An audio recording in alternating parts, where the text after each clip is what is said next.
আন্তর্জাতিক অপরাধ ট্রাইব্যুনালে আমি মিস কেস 29/2025 ইংরেজিতে এই মামলায় দুজন আসামি ডক্টর জান্নাতারা হেনরি এবং জনাব শামীম তালুকদার লাবুর পক্ষে এই আদালতে 1 নম্বর আদালতে উপস্থিত হয়েছি। এই আদালতে আমি আরও 2 দিন এসেছি। সেখানে জান্নাতারা হেনরির ডিভিশনের জন্য উনি সংসদ সদস্য, উনি বিএ পাস, এমএ পাস এবং উনি ডক্টরেট। ওনার তখন এসেছি আমি ওনার জন্য, ওনাদের কোর্টে আনা হয় নাই ডিভিশনের জন্য, যেহেতু ওনাদেরকে ডিভিশনে কোর্টে দেওয়া হয়েছে অত্যন্ত অসুস্থ এবং ওনাদের সামাজিক মর্যাদা অনুযায়ী কোর্ট জেল কোড অনুযায়ী তাদের প্রাপ্য। সুতরাং আমি সেখানে সেই আবেদন করেছি। আবেদন অ্যালাউ করেছে গত 2 সপ্তাহ আগে হবে, কিন্তু আমরা এখনও সেটার কপি পাই নাই। সুতরাং এখনও তিনি ডিভিশন বুক করার সেই ইয়েটা উনি এখনও পাচ্ছেন না। আজকে ওনাদের এই মামলায় জড়িত করার জন্য প্রসিকিউশনের পক্ষ থেকে আবেদন করা হয়েছে। ওনারা সিরাজগঞ্জের 3টি মামলার আসামি। সেই মামলাটি হচ্ছে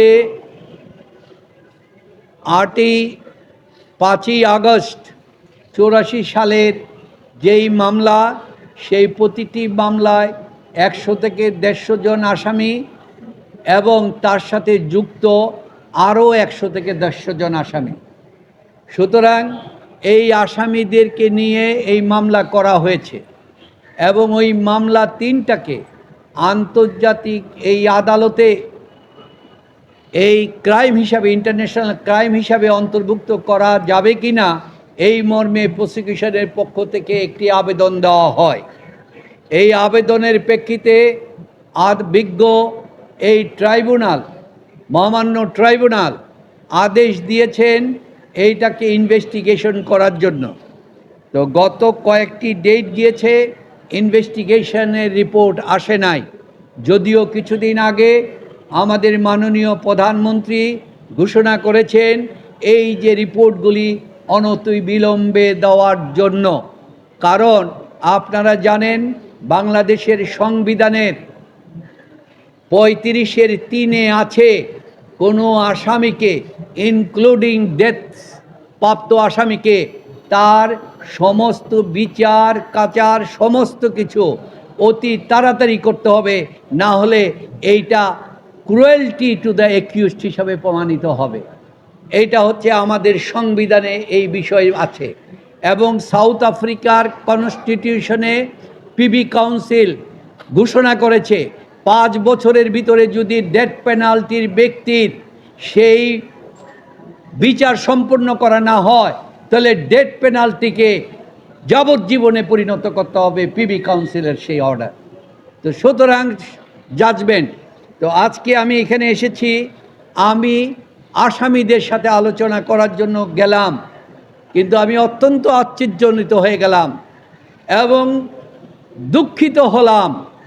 ভারাক্রান্ত হৃদয়ে আমি প্রকাশ করছি, আসামির সাথে আলোচনা করতে যাওয়ার পর আমাকে বলা হলো আপনার সময় হচ্ছে 5 মিনিট। বসতে না বসতে বলল 1 মিনিট পার হয়ে গিয়েছে। তাদের সাথে আমার আগে পরিচয় নাই, আমি তাদের কাছে মামলার বিষয়বস্তু জানব, কারণ আইনজীবীর সাথে তার পরামর্শ করা হচ্ছে তার কনস্টিটিউশনাল রাইট। সে যদি লয়ারের কাছে তার বিষয় ব্যক্ত করতে না পারে তাহলে আদালতে তার পক্ষে ডিফেন্স দেওয়া সম্ভব নয়। অথচ আপনারা জানেন আমি বঙ্গবন্ধুর মার্ডার কেসের আসামি পক্ষের লয়ার ছিলাম সুপ্রিম কোর্টের 5টি পর্যায়ে, সেইখানে রিভিউ পর্যন্ত, এবং জেল হত্যা মামলায় আসামি পক্ষের হাইকোর্ট থেকে সুপ্রিম কোর্টে গিয়েছিলাম। হাইকোর্টে জেল হত্যার মামলায় মৃত্যুদণ্ড পর্যন্ত খালাস করে ফেলেছিলাম। আবার আপিল করা হলো, সুপ্রিম কোর্টে আমাকে সেখানে নিয়োগ দিয়েছিল। আইনজীবী হিসাবে আমি আসামিদের সাথে জেলখানায় যখন আলাপ করতে গিয়েছি, আমাকে ঘন্টার পর ঘন্টা আলোচনা করার সুযোগ দেওয়া হয়েছে। কিন্তু আজকে এইখানে আন্তর্জাতিক আদালত, যেই আদালত দেশীয় আদালতের সীমার বাইরে, আন্তর্জাতিক গণ্ডিতে থাকবে, এইখানে বলা হচ্ছে যে আসামির সাথে আইনজীবীর সম্পূর্ণ আলোচনার সুযোগ দিতে হবে। এই আলোচনার সুযোগ নাই। আমি এই কথা দেখে মনে হচ্ছে অতীত যারা হয়েছে তারা হয়তো আমার মতো এরকম বঞ্চিত হয়েছে।